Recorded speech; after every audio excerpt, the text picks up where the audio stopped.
अजिबात नाही। आता बातम्यांचा पुन्हा एकदा सविस्तर आढावा घेऊया।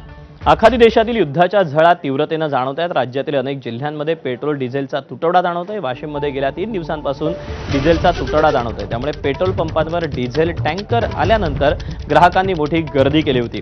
त्यानंतर रांगेत थांबण्यावरून शाब्दिक वाद झाला आणि या वादाचं हाणामारीत रूपांतर झालं। तर तिथे बुलढाण्यात निम्म्याहून अधिक पेट्रोल पंपांवर पेट्रोल डिझेलचा साठा नसल्यानं पेट्रोल पंप बंद आहेत। त्यात सिंदखेड राजा तालुक्यात मलकापूर पांगरा येथील क्रिसमस पेट्रोल पंपावर तुफान राडा झाला। तिकडे परभणीत इंधन टंचाई निर्माण झाली। अनेक पेट्रोल पंपांवर पेट्रोल आणि डिझेलचा साठा संपल्यानं नो स्टॉकचे फलक लावण्यात आले। नंदुरबार जिल्ह्यात पेट्रोल आणि डिझेल मिळत नाही, त्यामुळे अनेक पेट्रोल पंपांवर वाहनांच्या भल्या मोठ्या रांगा लागल्या।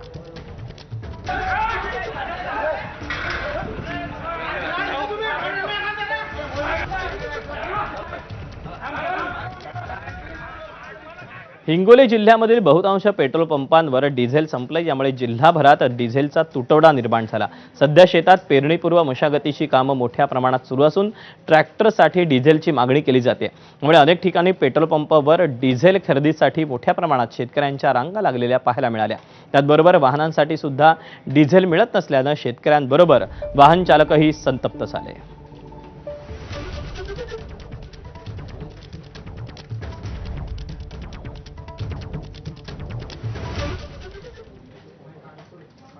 मुख्यमंत्री देवेंद्र फडणवीस यांच्या हस्ते पुणे महानगरपालिकेच्या बाणेरमधील कर्करोग रुग्णालयाचं उद्घाटन करण्यात आलं। यावेळी उपमुख्यमंत्री सुनेत्रा पवारही उपस्थित होते। यानंतर